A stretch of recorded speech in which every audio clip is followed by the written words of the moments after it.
Hello everyone, this is part 2 of the SuperPro Designer Databanks tutorial. Please make sure to watch part 1 of this tutorial before proceeding with this video.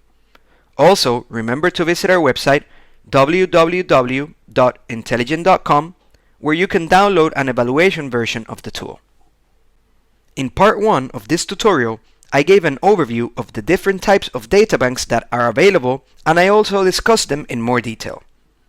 In this video, I will give more information on how to use the Sites and Resources databank, and I will finalize this tutorial.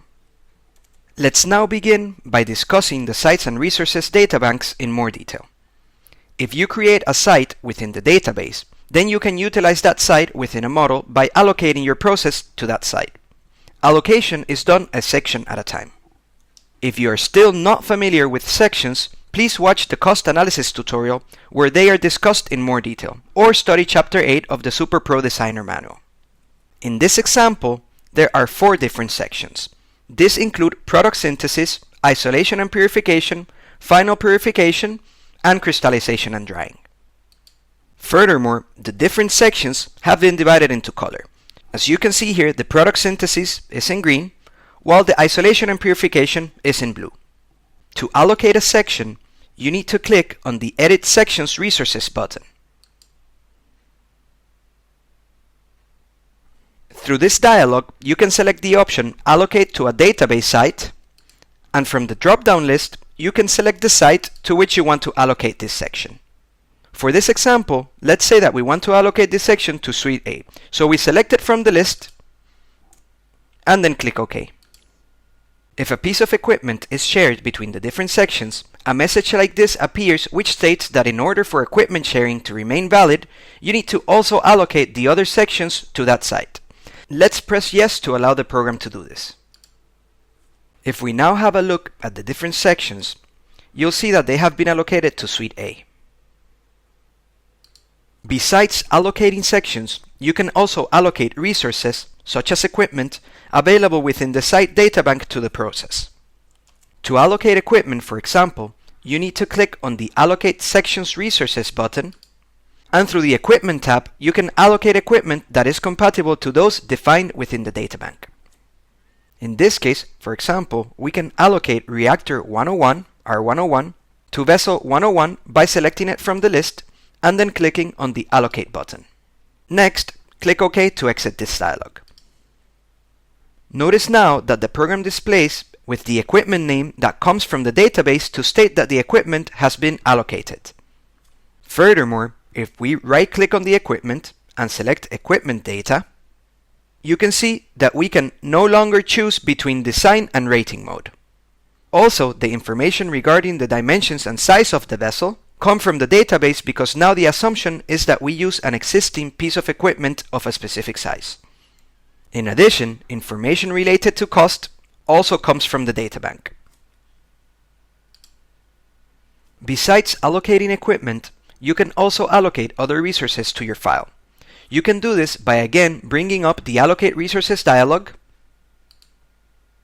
and if you wish to allocate utilities, power, or labor, you can do so by selecting the respective tab.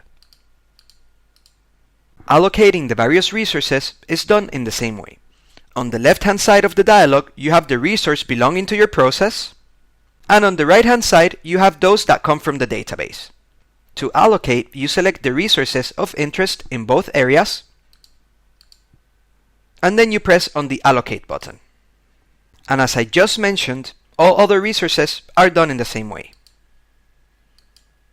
Earlier in this tutorial, I mentioned that the Sites and Resources databank can facilitate cost analysis calculations.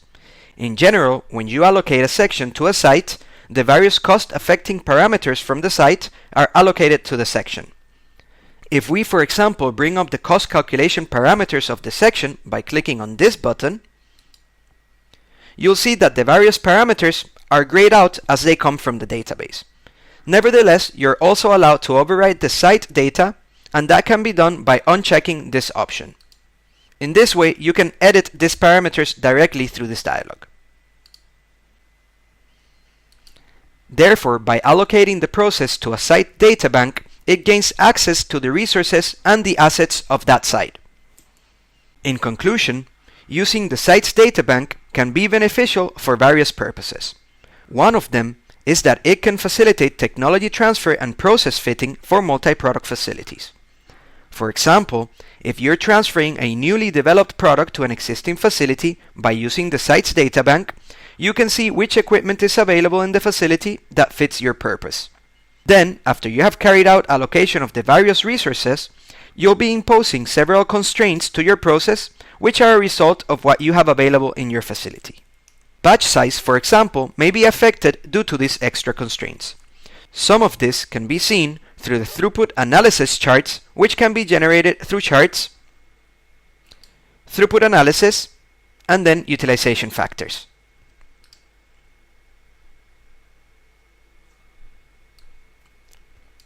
Here, the dark blue bar represents size utilization, the light blue one represents time utilization, and the magenta one represents the combined utilization.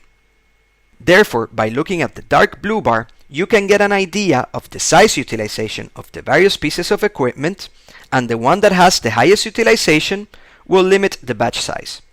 I would like to clarify that this chart displays only equipment in rating mode. More on this subject will be discussed in a separate tutorial. Let's now proceed with the tutorial by discussing a bit the synchronization of process files with the databases. For the materials databases, the synchronization is done through the Tasks menu's Pure Component option. If you, for example, choose the option Update Properties from the database, it brings up a dialog where we can choose what to update. Notice that by default, the Economic Properties buttons are checked. You can also check the physical properties for the various components and also the environmental properties. By clicking on this Update button, the program updates all information which have been checked through these columns. Therefore, if you maintain current prices for materials in the user database, through this dialog you can propagate this information into your process files to also keep them up to date. In terms of synchronization with information that is available in the site's database, we have a different interface. Let's say that we want to change some information in the database. For example, say that the size of vessel V101 in Suite A will increase from this value, 3.78 cubic meters, to 5 cubic meters. When I click OK, this information is changed in the database, but it's not propagated to the file. We can see this by right-clicking on the equipment, going to Equipment Data, and then looking at the size of the equipment. As you see, the value is still 3.78 cubic meters. This non-propagation effect was actually done on purpose so that the program can recognize which information comes from the database, but not maintain a live link between the file and the databases. Otherwise, if this link would be maintained, it would be difficult to share files since other users may not have the same databases and the program would complain due to inconsistencies. In this way, the file is autonomous and does not depend on any database. If you would like to synchronize your file with the Sites and Resources database, you can select File from the menu and then select the option Check Consistency with Site Databank. Through this dialog, you can see if your file is consistent, and as you can see through this message, it's not. To update, you can click on the Details button, and then you can see where the inconsistencies exist. In this case, it's our vessel V101. Now that I have selected this equipment, I can press Update in order to propagate the information from the database into the file. If we now go back to the equipment of this unit procedure, and open up its equipment data, you'll see that now the size corresponds to 5 cubic meters. This concludes the tutorial video series on the Databanks. Please remember to visit our website www.intelligent.com, where you can download an evaluation version of the tool and various documents that discuss it in more detail. Thank you very much for your attention.